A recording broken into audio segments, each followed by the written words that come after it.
Hello, amigos! Tudo bem com vocês? Estamos aqui no 24º episódio do canal da Pequena Vizinhança.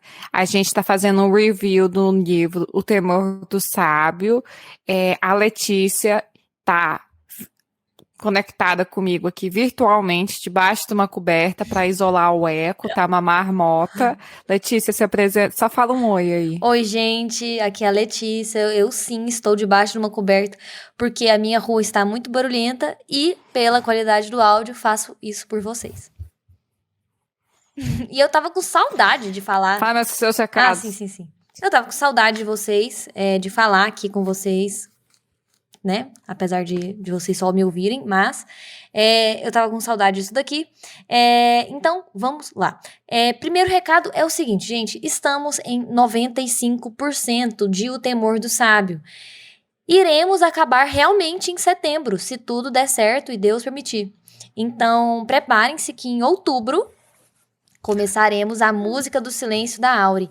E planos, já tô adiantando alguns outros planos, né?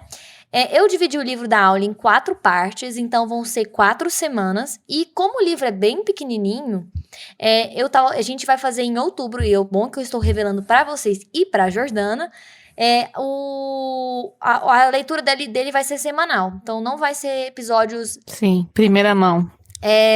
Não vai ser episódios a cada 2 semanas, porque o da Auri é bem mais, assim, tranquilo, numericamente de páginas. Então, vão ser 4 partes. As 4 semanas de outubro vão ser dedicadas todas para o livro da Música do Silêncio. Acabei de lembrar que a gente tira férias em outubro. Acabei de lembrar isso, Jordana, mas a gente grava nas suas férias. O que tem? Não dá nada. Vai dar certo. Eu sei que vai dar certo. Eu sinto bacana, que vai. Bacana, no meu congresso. Bacana. Vai dar certo sim, gente. Fica tranquilo. Tá certo. Se não der certo, novembro tá aí. A gente termina antes da Copa. Falando em Copa, né? Nossa, gente, tô tão animada para o álbum de figurinhas. Enfim, segundo recado. Fizemos uma enquete que teve uma participação muito importante. Fiquei muito orgulhosa e feliz. 72 votos. Gente, sério, 72 votos. Eu fiquei muito feliz e animada. Que foi a pergunta. Você, quando lançar Doors of Stone, você vai ler em inglês ou você vai esperar a versão em português? E, gente, até tipo assim, o final mesmo da votação estava dando empate com 72 votos. Tipo assim, tava dando empate com 69, sei lá, uma coisa assim. Apesar que é ímpar, né? Não tem como dar empate, Letícia querida. Tipo assim, 68 tava dando empate. Com 72 votos, 51% decidiram. Então, o grupo que ganhou foi Esperaremos para o português. Porém, 49% vai ler inglês e é desses que iremos correr. Eu mesma vou fazer um período sabático de todas as redes sociais quando lançar Doors of Stone. Eu provavelmente vou chorar primeiro e depois eu vou decidir o que eu vou fazer. Porque, enfim, vai ser muito louco. Eu vou bloquear a Vicky. Vicky, você já tá, tipo, completamente... A gente já vai saber que a Vicky vai ler inglês e vai falar sobre isso, fazer threads loucas. Loucura total no Twitter dela. Então, assim, quem curte a releitura momentânea ali vai ter, e é de qualidade, porque a Vicky saca muito da Crônica do Mercador do Rei. Eu mesma vou demorar muito, então eu vou correr 30 quilômetros da Vicky, porque enquanto ela vai ler 30 capítulos, eu vou ler 1. Enfim, lembrando que se a gente conseguir outubro o livro da Auri, corre o risco de eu e a Jordana tirar umas fériasinhas, como se a gente fosse um grande de um trabalho que a gente tá fazendo aqui. Mas assim, talvez corre o risco da gente tirar um pequeno período ali de férias antes da gente começar a releitura, ou então a gente nem taca o lasca assim mesmo e vamos tudo no ritmo mesmo do ragatanga. Mesmo Copa dentro. Apesar que tem que respeitar ali, né? Às vezes, não sei o quê. Tô muito faladeira hoje. Vamos, então, para os capítulos. Tá preparada, Georgianete? Essa é a minha parte, meu bem. Então, vamos lá. Tô. Então, tá, então. Então acabamos de sair, né, de Adenri, de Vintas, e estamos retornando à universidade. Capítulo 142, Casa. Em casa. Então, fala do retorno de Volt. Em casa. Tá bom.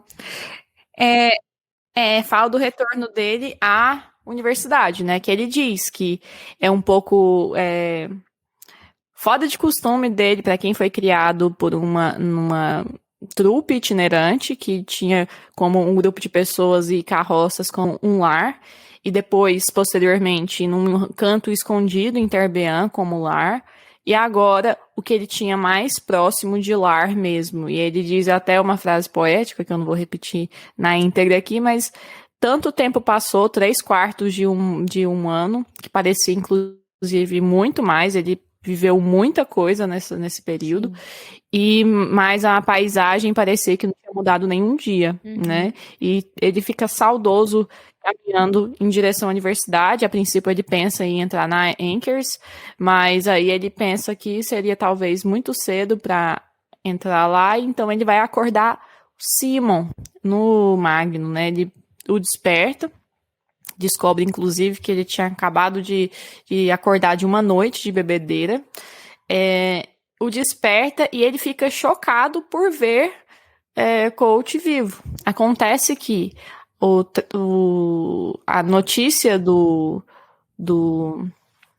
naufrágio tinha chegado na região, em Inri, né? Então o Tripe estava acompanhando a viagem dele mais de perto do que ele supunha. Só que não tinha chegado a notícia de que ele tinha sobrevivido. Inclusive, tá todo mundo achando que foi um Ambrose que ajudou a naufragar aquele navio, com a ajuda dos piratas que talvez trabalhassem pro baronato lá, né? Pra família do Ambrose. Mas aí ele fica muito surpreso mesmo, faz uma festa, parece que até chora. E aí Simon coloca ele a par das novidades da universidade nesse período. Letícia, começa a falar um pouco mais sobre isso também. Então, como a Jordana disse, ele acabou sendo promovido a relar, sem ser no período assim, seguinte ao desaparecimento do Kvolt, né? O próximo. Ele meio que tem um casinho com a Feyla, que juntamente com o Willan sentiu muito a notícia da provável morte do Kvolt, né?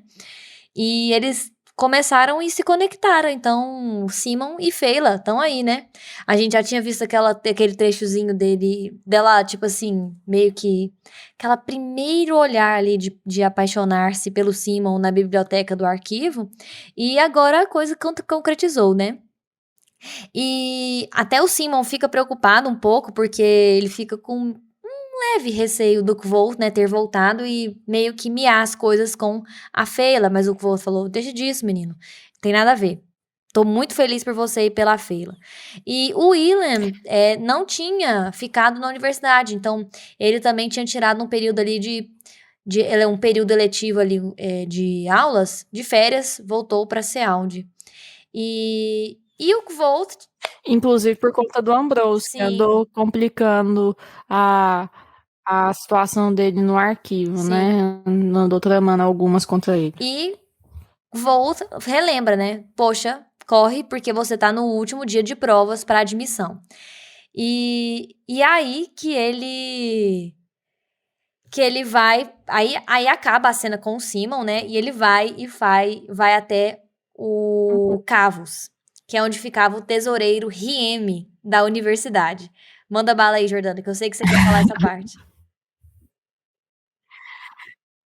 Então, né, chegou lá e o tesoureiro não ia muito com a cara do Kvolt, não. Afinal de contas, ele tinha uma certa antipatia desde o primeiro dia que o Kvolt entrou na universidade, porque ele teve, afinal de contas, que desembolsar uma taxa negativa para o menino, né? E ele não tinha muito hábito de dispensar dinheiro, era só receber mesmo. E aí... eles conversa vai, conversa vem. Ele mostra a carta de patrocínio uma espécie de patrocínio, né, do Alveron, e falou, olha... Carta de crédito. aqui é a minha taxa, aqui tá permitindo que... carta de crédito. Aqui está permitindo que seja pago qualquer despesa da taxa escolar, né? É uma pena, no entanto, que a minha taxa escolar nunca passa de 10 talentos, não é mesmo? Insinuando, assim, um acordo, né? Eles ficam mais próximos, né? O tesoureiro até começa a gostar mais do Kvolt, eles fecham um acordo que não é dito, mas a gente começa a perceber que alguma coisa eles Sim, fizeram, né? Tem um mutreta sim, aí, né? E aí o Volt vai até a prova de admissão e ele tá super tranquilo. Nem parece que ele vai fazer uma prova, sim, né? Ele come qualquer coisa lá, esbanjando dinheiro, comprando uma torta de carne. Tipo, gente, que luxo, sim. né? Ele até julgava o pessoal que comia esse negócio antes. E aí ele chega na sala de prova, né? E causa um burburinho entre os professores. Qual é o único professor que não se espanta pelo seu É retorno? claro. O safado do Sim, Elodie. Ele, inclusive, tem uma frase que é interessante. Enquanto todos ficavam surpresos pelo seu retorno, né? Elodie deu-me apenas um adeuzinho, o único que não pareceu impressionado com meu milagroso retorno do reino dos sim. mortos. E o coach tem um desempenho medíocre, né? Medíocre Nas na perguntas. prova. Tipo, não, E a gente começa. tipo, não foi medíocre. No, Nossa, no Elsa Down, na simpatia e no Kilvin, que era da artificiaria, ele foi bem. Ele respondeu as perguntas sem dificuldade. Mas aí ele se embananou com as cifras do Brandeur e totalmente sendo que ele é errou super bom super. nessa Não, parte. mais ou menos. E errou super as perguntas do Mandrake. Aí ele colocou assim: Elodin dispensou com uma cara de dar de ombros a oportunidade de me submeter à arguição, abrindo um enorme bocejo. Ai, é muita cara do Elodin. O Loren fez uma pergunta super fácil para ele sobre sacerdotes mendeiros, sobre as heresias deles. O Ariel fez uma pergunta sobre o Lacilium, que a gente já tinha escutado, né, o Kvoth falar, quando o Kvoth ganha o nome de Sem Sangue, né, ele usa a Nauruta lá, que é aquele analgésico que não é tanto potente, e ele acaba falando dos outros analgésicos que são potentes, o Lacilium sendo um deles, né, e o Ophalum também, né, que é o da Dênera, e a Menka também, a Menka é o analgésico que ele usa para envenenar aquele menino que reconhece ele na marca do percurso. Enfim, e aí Remy vai arguir o Kvold. E essa parte eu vou ler, porque é muito boa. O Remy fala o seguinte: Ora, ora, eu não sabia que teríamos de lidar novamente com seu tipo de problema. Ouvi dizer que você tinha morrido. E aí o Kvold responde: Ouvi dizer que o senhor usa um espartilho de renda vermelha, mas não acredito em todos os boatos disparatados que correm por aí. Ai, meu Deus, eu amei essa parte. Eu amei. Porque o Remy, ele. Tipo, eu acho que os professores devem ter, tipo assim, impaciência com o Remy. Porque o Remy, ele pede pra levar essas respostadas do Volt. Ainda mais um menino determinado a pegar uma taxa escolar alta, né? Então, eu adorei a resposta do Volt. Achei ousado, porém, quando ele terminou de falar isso, poxa, ele causou um alvoroço ali nos professores, todos muito revoltados. E aí ele ia ser obrigado a escrever uma carta de desculpas e pagar um talento de prata. E aí, pode ir, Georgianete? Aí, depois desse desempenho aquém do que ele tinha já demonstrado, ele recebe a sua taxa, eles calculam lá a sua taxa escolar, que fica em 24 talentos, né? Muito acima do que ele geralmente costuma pagar, que não passa de 10 talentos. E aí ele retorna, né, ao tesoureiro. E aí ele tem a seguinte frase: Recebi minha parte do trato, metade de tudo que ultrapassasse 10 talentos. Aí ele então ganha 7 talentos por essa taxa de admissão, Sim, né? Que é o que ele tinha combinado anteriormente, e que eu até comentei com a Letícia que tinha sido proposital, né? Sim, A Letícia não tinha reparado que tinha sido sim. proposital A, esse desempenho pior, essa insolência a dele. primeiro momento eu falei assim, putz, o Kvolt é doido. Como assim ele mal chegou na universidade, tipo assim, já tá dando uma talacada no Remy. E aí, não, é porque ele é espertão mesmo. Novamente o coach da pousada marca do percurso deixando subtendido pra gente, né? Pelo amor de Deus, leitores, pensem. É isso que o Patrick falou pra mim quando você disse isso, Jordana. Eu falei, putz, ficou bem óbvio mesmo que ele fez por querer. E aí, Sim. Aí ele vai e ele satisfeito diz o seguinte: me perguntei preguiçosamente se algum dia alguém já fora tão bem pago pela insolência e pela muito ignorância. bom, Eu adorei esse trecho. muito bom.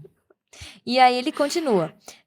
Então, Segui Perdão, para a pode taberna continuar. do Anchor, onde tive o prazer de descobrir que ninguém havia informado o dono sobre a minha morte. A chave do meu quarto estava em algum lugar no fundo do mar de Sente, mas Anchor tinha uma cópia extra. Subi e me senti relaxar ante a visão familiar do teto inclinado e da cama estreita. Estava tudo coberto por uma fina camada de poeira. E aí ele vai lá atrás do. Ele abre o baúzinho dele. Ele até vê o relógio que ele tinha construído, as posses dele, estavam todas lá ainda. Aproveita e vai até Inri, né? Ele dá uma. Até o Deok. Mas acaba que o Deok diz que não viu nem pista, nem sinalzinho de Dena já faz mais ou menos um ano. E mais o Kvolt, mesmo assim, ele continua indo para os locais que ele geralmente passeava com a Dena ou encontrava a Dena. E ele meio que finaliza essa parte do capítulo falando o seguinte: mas de certo modo, até procurar por ela sem encontrá-la era reconfortante. Em alguns sentidos, esse parecia ser o cerne da nossa relação. E aí, faltou uma pessoa para ele encontrar. E quem é essa pessoa que é uma pessoa hiper especial, Georgianete? Eu. Não, Zoreiuda. A Auri. Ou então a Auri.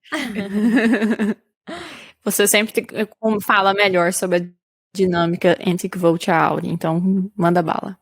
Então ele vai até o telhado do Magno e, por coincidência, Auri estava sentada em uma chaminé olhando a lua.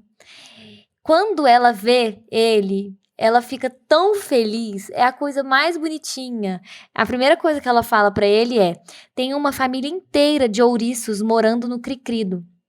E aí ela já pega na mão dele e vai levando ele pra aquele lugarzinho onde eles entram, nos subterrâneos, né?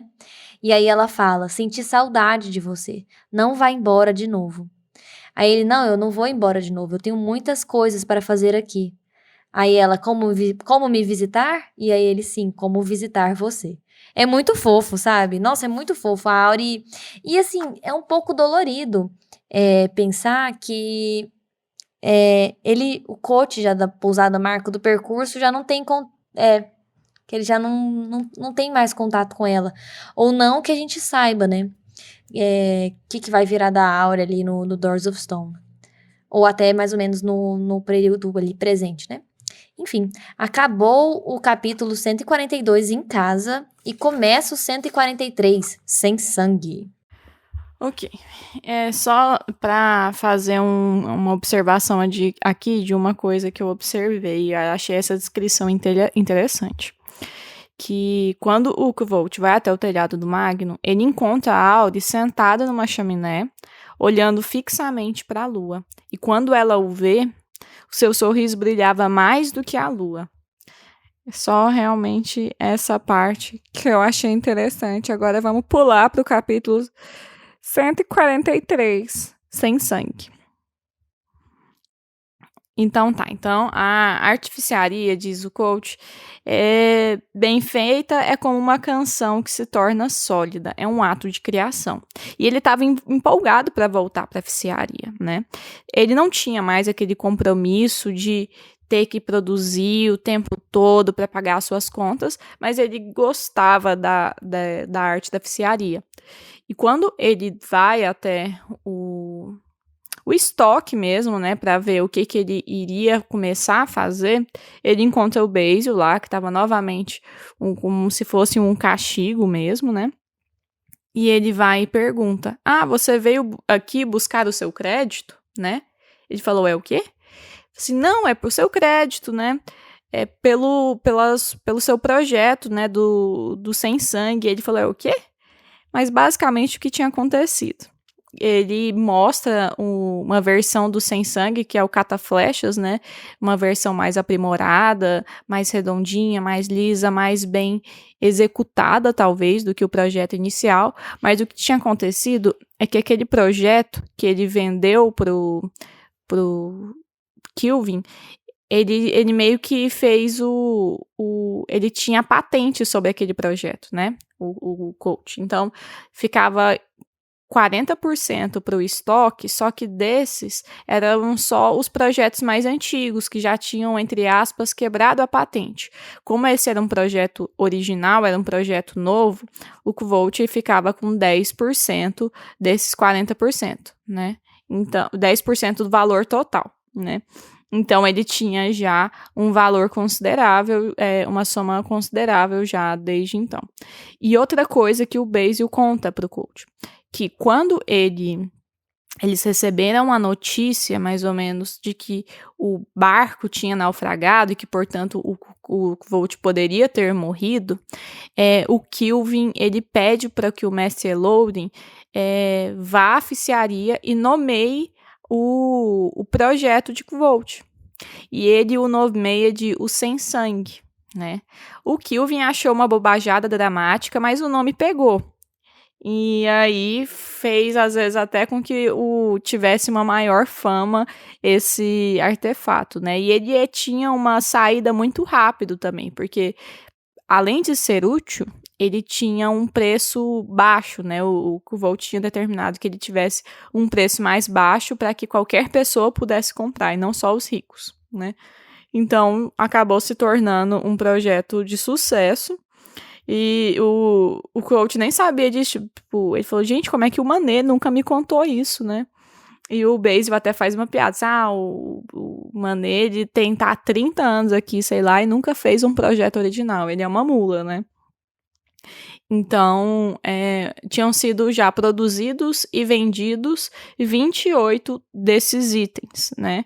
Ou seja, o Kvolt tinha faturado um total de em torno de 22 talentos desde que ele saiu, né? Só pelo simples fato de ter produzido esse projeto.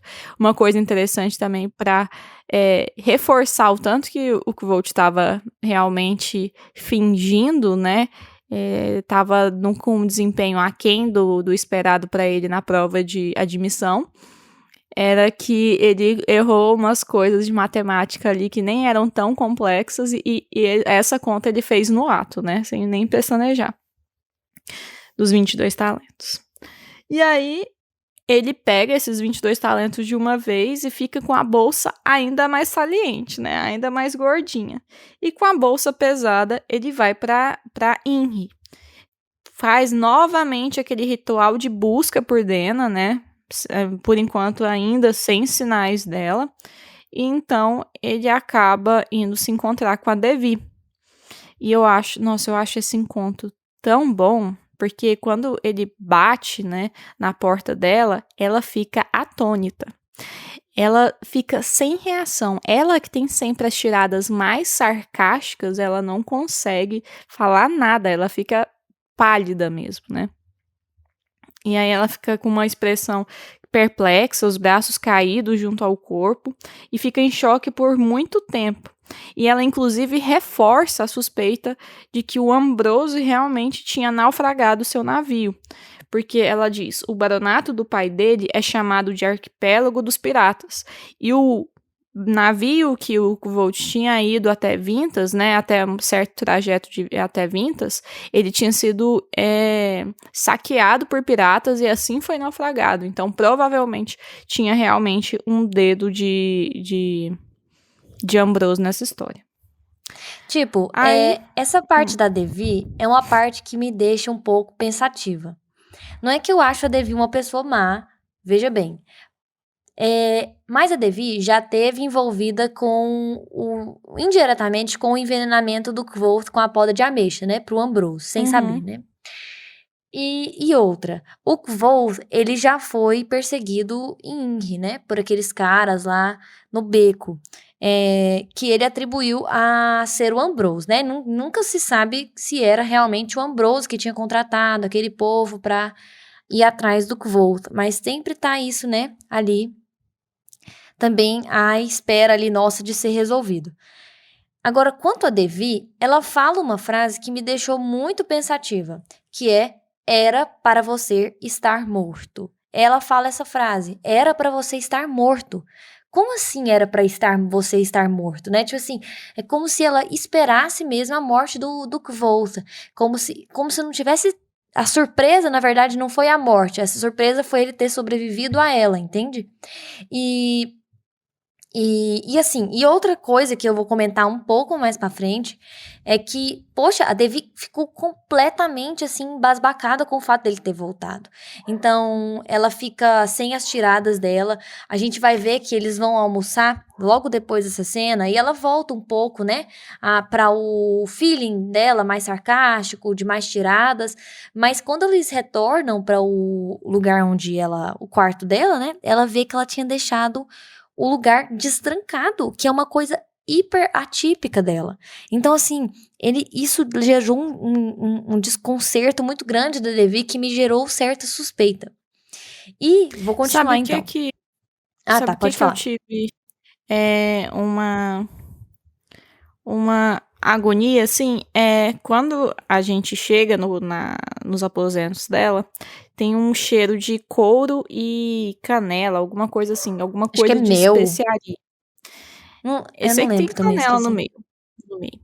E aí, a impressão que eu tenho é que ela tá fazendo alguma alquimia, Sim, né? Que remete a gente a quando ela fez aquela determinada alquimia, aquela poção lá, de que ela colocou que ela vendeu ao Ambrose e deixou o Kvolt numa enrascada mesmo, né? Eu também sim. fiquei pensando nisso. É, é basicamente isso, vai, continua.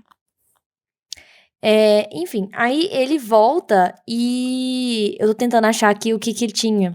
O que que tinha aqui, ó, achei. É, Ai, eu achei que eu tinha achado, mas não achei não. O que que tinha, tava Que cheirando, mas não achei profundo. não. Enfim, aí, quando ela volta, eles voltam pra sala dela e vê se tá tudo bem, se não tinha roubado nada na sala dela. Eles vão à devolução das questões, né, dele, dos objetos, das dívidas e do presente que ele tinha levado pra ela, que ele levou um Exato. livro. Primeiro foi o presente. Sim, que ele tinha pegado um exemplar do Cellum Tinctory da Biblioteca de Cáudicos, que para ele seria um recurso muito bom para ela, já que ela tinha sido exilada da universidade, ela como uma alquimista boa. E lembrando, né, que o Cellum Tinctory é justamente o livro que ele dana lá com Bast, lá no comecinho do Nome do Vento.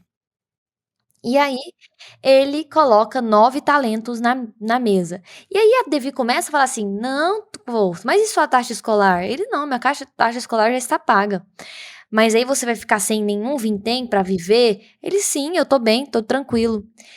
E aí ela vai e começa a devolver os 4 itens que ele deixou com ela, que era o livro Retórica e Lógica, a gaita, de tubos, né, a gaita de talento, a lâmpada de simpatia e o anel de Dena.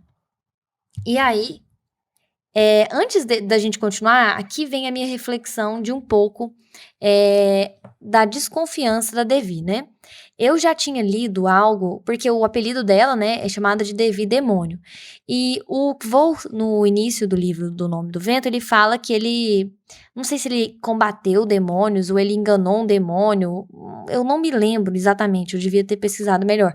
Mas enfim, Ele lutou com demônios. tem uma parada assim de que com um demônio que tem gente que interpreta que seria a Devi. que ele estaria usando isso meio que de novo como um clickbait, sabe? Do tipo assim, igual ele faz com Botei Fogo em Trebon, foi expulso da universidade com menos idade do que se entra, seria essa questão do demônio que ele tinha colocado na história, seria a Devi. E por que eu falo isso? Tem uma teoria muito legal e interessante que dizem que a Devi pegou o sangue do Kvoth nessa viagem dele. Como? Eu falei, Jordana, o Kvoth, quando ele coloca as gotinhas de sangue dele no frasco da Devi, ele sela o frasco com a gaita de tubos. E foi justamente a gaita de tubos que ele deixou com a Devi. Então ele deixou tanto a gaita de tubos quanto o frasquinho de sangue dele lá com ela, né?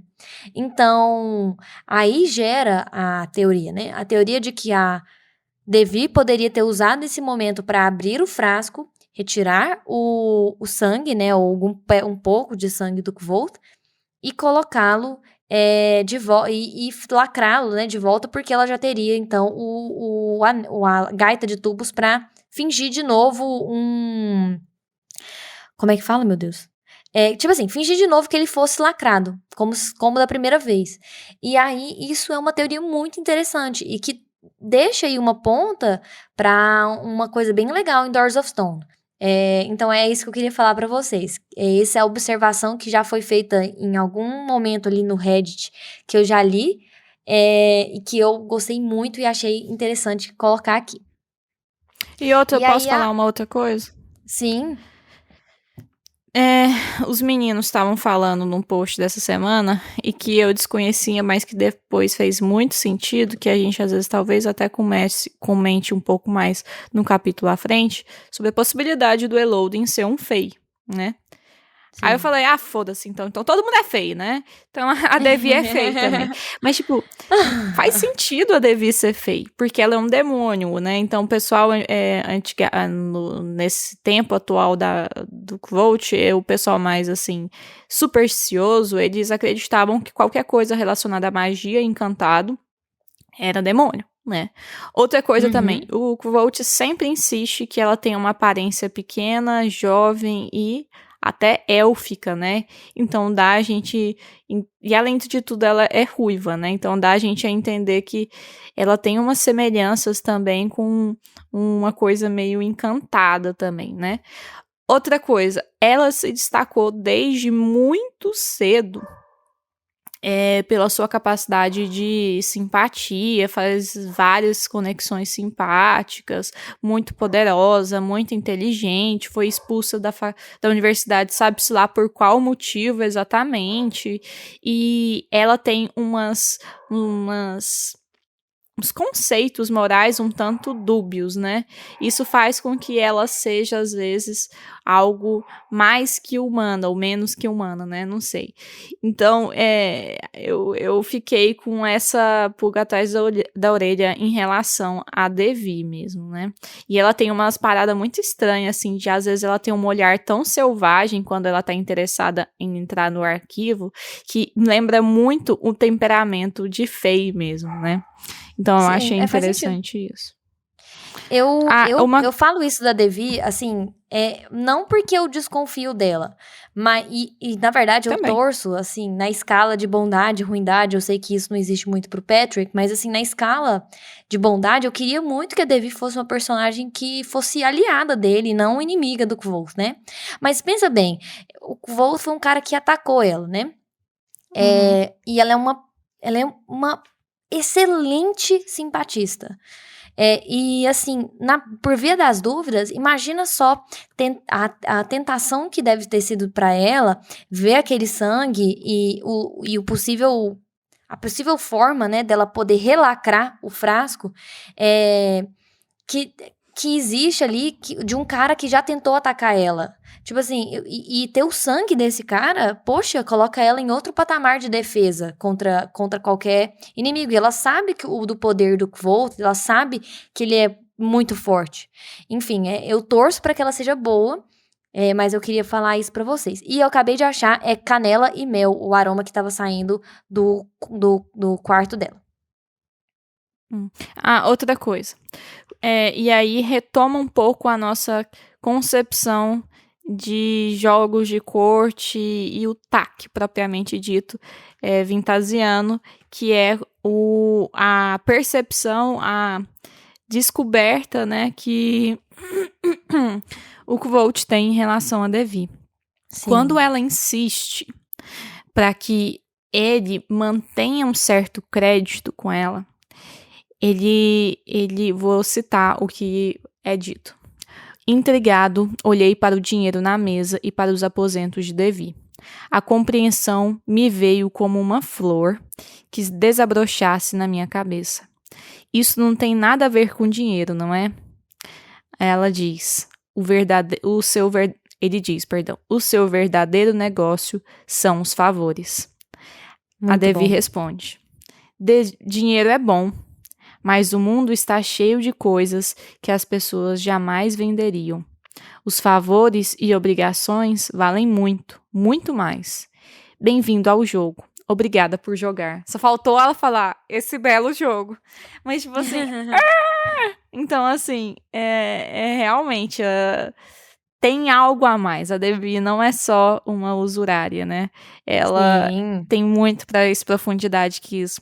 Pra mim, ela é uma das minhas personagens preferidas no livro. Disparado, eu gosto muito da Devi também. Uma das que eu mais tenho crush. Pronto, falei. Não, mas eu gosto muito, muito da Devi também. Muito mesmo. E eu gosto desse jeito que o Patrick coloca, de que ela ela pode não ser inteiramente uma pessoa boa e ingênua. Nenhuma pessoa. Sim, nenhuma pessoa no livro dele, exatamente. Capítulo 144, Espada e Shaed. E aí, ele começa falando que o período letivo de inverno dele foi muito despreocupante, tal qual um passeio num jardim. Mas ele tinha um probleminha, que era a cesura, né? Como a espada era literalmente insubstituível, e já que eu havia prometido mantê-la segura, não demorei muito a transferi-la para um esconderijo nos subterrâneos. Eu achei genial essa ideia dele. Incrível, porque ele falou assim, poxa, no meu quarto do Anchors, um cara um pouco minimamente habilidoso, ele conseguiria facilmente entrar no meu quarto e roubar a cesura. Mas os subterrâneos, quem sabe entrar lá, né? Pouca gente sabe entrar lá, imagino. E aí, entra a Shaed, que ele fala que ela passou despercebida para um montão de gente, menos para um. Quem é essa pessoa? Obviamente que é o personagem mais roubado de toda a Crônica do Matador do Rei, talvez mais do que o Kvoth, é o Elodin, que sabe tudo. Gente, nossa, o Elodin, eu gosto muito dele, eu adoro o senso de humor dele, mas ele é um personagem que o Patrick resolveu colocar, tipo, manha, como é que o povo fala? Tipo, aqueles códigos de roubar em jogo, é o Elodin, porque ele sabe tudo, ele nada passa dele, tudo pra ele é entediante, até as coisas mais legais são entediantes pra ele, porque tudo ele já tem ali dentro do cérebro dele, mesmo com pouca idade. E aí ele pega e fala assim, o que é isso? Como foi que você se enxaedou? Sua capa, garoto, a capa que muda de forma, pela doce graça divina. Como foi que você arranjou uma Shaed? Não sabe o que está usando? Aí eu sei o que é, só me admira que o senhor o saiba. Aí ele pega e fala assim, eu não seria um grande nomeador se não soubesse identificar uma capa dos encantados, a poucos metros de distância. E o mais interessante é que ele pega a ponta dela entre os dedos. Você lembra o tanto que o Kvoth teve dificuldade pra começar a pegar na Shaed? Você lembra? Sim. E aí vai o Elodin, tipo, é uma Shaed, deixa eu pegar. E aí ele pega, tipo, na maior facilidade do mundo, já pega na Shaed também. Ou seja, até o manuseio dessa magia antiga, ele tem facilidade. Não teve um segredo ali pra ele desvendar. E aí, eles se deparam, o Kvoth se depara. Bom, pra eu contar a história da Shaed, eu preciso contar toda a história pro Elodin. E aí o Elodin leva ele pra um barzinho super aconchegante e peculiar, E aí ele pôde contar e falar finalmente dessa história para alguém. Porque falar sobre entrar no mundo dos encantados, conhecer Feluriana, num mundo ali cético como a universidade, era muito difícil. E Sim. aí o Elodin foi uma plateia excelente.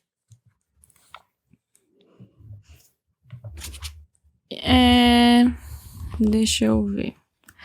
E aí ele começa a discorrer sobre isso, né, de maneira mais demorada. Eles vão até um bar, né, um bar, tipo assim, granfino mesmo, não era aqueles bar de aluno, não, era um trem chique Sim. mesmo. E aí eles começam a discutir longamente sobre isso, né. Ele conta a história da Feluriana, e ele faz perguntas bem pontuais, né? Que inclusive são interessantes até para a gente mesmo pontuar. Tipo, Sim. olha, isso é interessante. Como o quê? Como a sensação de estar sendo observado, de estar em uma semivigília, né? O que parecia, sobre como que a Feluriana ficou, como é que foi a briga deles. E aí, inclusive o Quote fala quando ele nomeou o vento, e aí ele nota uma coisa interessante que a Letícia já tinha comentado, porque ela já tinha lido o livro antes, mas uma coisa que passa despercebido por Quote, né? Que é que talvez ele tenha nomeado a Feluriana.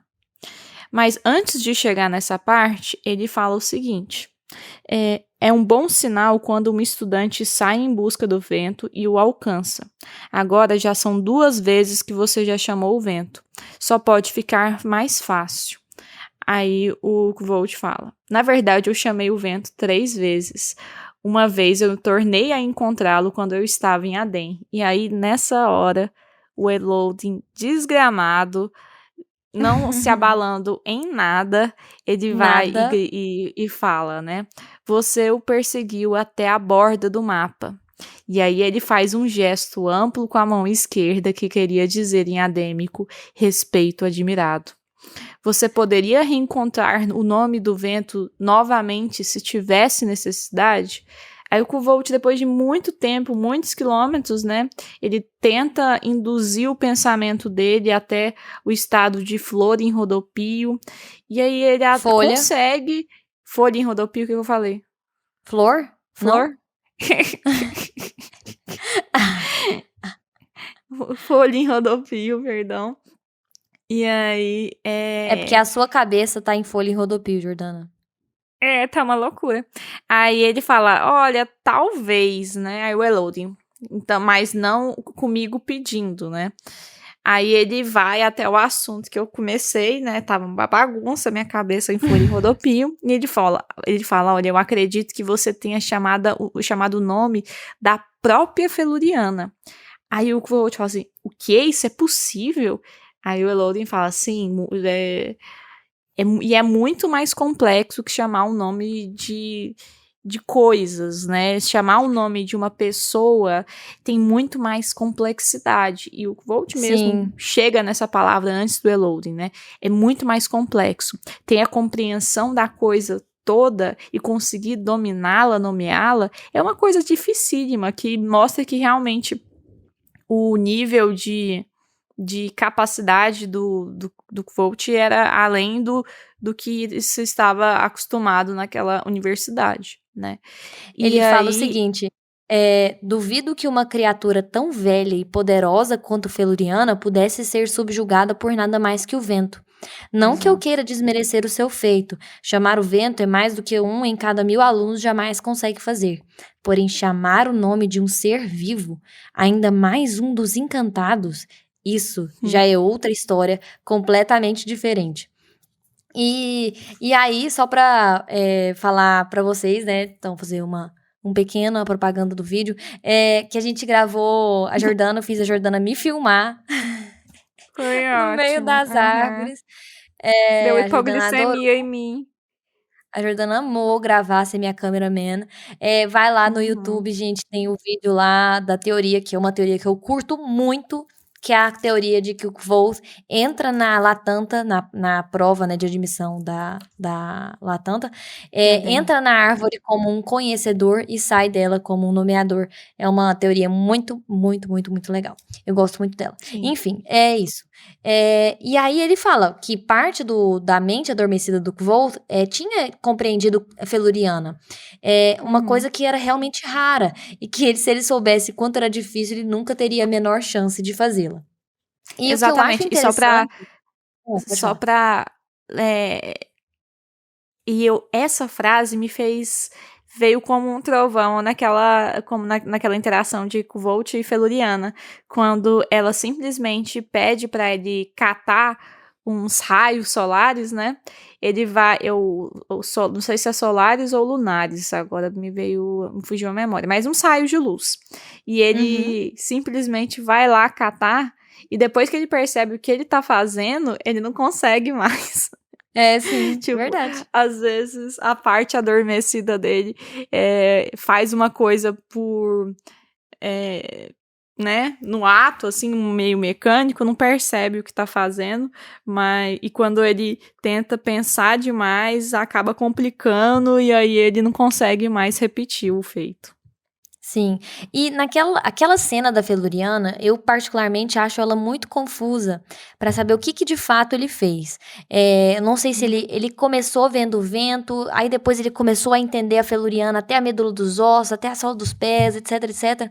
Ficou parecendo que ele realmente nomeou a Feluriana, mas eu ainda tenho uma questão ali comigo naquela cena que lembra muito os Anjos de Telul, com aquela estrela no rosto dele, com uma parada de uma que eu acho que ele deve ter ali tangenciado algum tipo de canção de poder, porque ele meio que a vê como umas notas musicais, umas coisas assim que eu ainda, tipo assim, eu não quero acreditar que é 100% nomeação ali naquele momento. Eu acredito que tem algo a mais do que nomeação. É só uma observaçãozinha minha mesmo. Essas são as minhas cachorras, é a Frida latindo. Olha, Letícia, mas às vezes a própria nomeação. Opa, perdão. A própria nomeação dela também envolvia música, né? Às vezes Faz sentido, né? a forma com que ela estava escrita, vamos dizer assim, era uma nota musical, né? Às vezes é por isso que Tanto ele é é tão que, bom nomeador. sim, e Inclusive, ela ela o chamava de atrai. poeta, né? E ela atrai os caras cantando também, né? Ela atrai eles pro mundo dos Sim. encantados cantando. E eu acho engraçado que eu falei num vídeo também, e repito aqui, que quando ele escuta a Feluriana, ele escuta o som como se fosse uma flauta, né? E é justamente a flauta que o Yax usa para chamar a lua pro mundo dos encantados, né? O primeiro Uhum. passo ali do roubo dele. Enfim, é isso. E aí finaliza essa parte com o Eloding, e aí ele fala: bom, eu tinha muito tempo livre na universidade, me deu tempo para estudar mais coisas do que eu normalmente estudava, além da simpatia, da medicina e da artificiaria. Eu comecei a estudar química, ciência herbolária e anatomia feminina comparada. Eu não sei o que isso significa, porém fica aí, fica aí essa matéria na universidade. Mas, Peculiarzíssimo. mas alquimia, ele não quer estudar, não, esse safado, né? Minha curiosidade fora aguçada pelo contato com a caixa Lockless, e eu havia tentado aprender alguma coisa sobre os nós narrativos em Ilish, mas não tardei a descobrir que a maioria dos livros sobre Il era de cunho histórico, não linguístico, e não dava informações sobre como eu poderia efetivamente ler um nó. E aí ele foi nas buscas do arquivo, chegou no arquivo morto, e o bom é que eu vou ler, porque essas partes são muito boas de ler. Sim. E então, quando eu procurava um lugar para me sentar e ler, descobri uma salinha escondida atrás de umas prateleiras que se projetavam. Lá dentro havia centenas de grandes fusos de madeira nos quais se enrolavam barbantes cheios de nós. Não eram livros, precisamente, mas seu equivalente iliano. Uma fina camada de poeira recobria tudo, e duvidei que alguém houvesse entrado naquela sala nas últimas décadas. Só que de pouco adiantou, porque ele foi atrás de uns guildeiros, né, do linguista Mor, o Herman, né, que é o reitor, e nenhum deles sabia nada de Ilish. E aí ele fala uma coisa Dos interessante, que é uma bosnianos, coisa... né? Dos nós ilianos, sim. Que ele fala uma coisa histórica ali de Il, que Il fora praticamente reduzido a pó sob as botas de ferro do Império Aturense. Seja lá o que isso significa.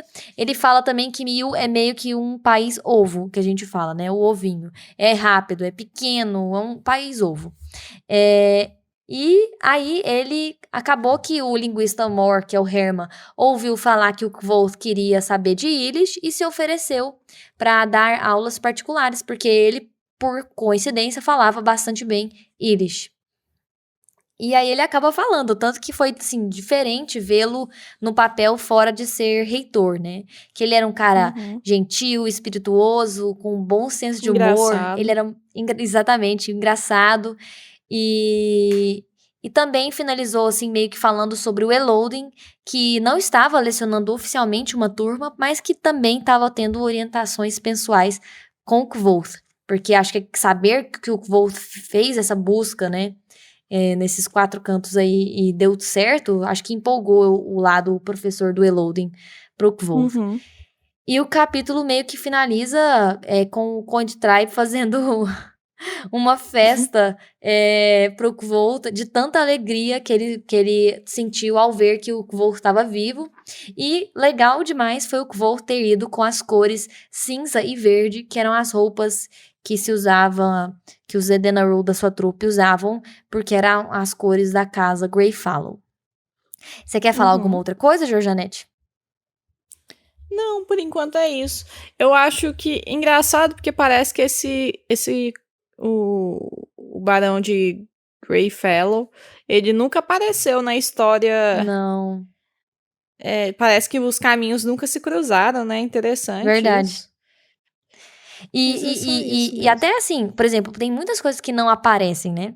Então, o tribunal dele, o julgamento dele, que ele aprende temando, não aparece. O próprio naufrágio, né? Onde ele perde o Gilder dele, ele não fala. Poxa, se for uma emboscada, seria muito legal se fosse falado, né? Tipo assim, se realmente foi planejado o navio naufragar, ia ser legal, mas ele esconde da gente também. O próprio, essa questão do Greyfallow, algumas viagens que ele fez na infância, uma viagem que ele fez na infância, né, com a família também, para visitar a família da mãe. Enfim, tem muitas coisas que o Kvoth não fala. Ok, gente, os próximos capítulos, Jordana, são muito bons. Tem um capítulo muito, muito bom de ser lido. Ele é fantástico, bem cinematográfico mesmo.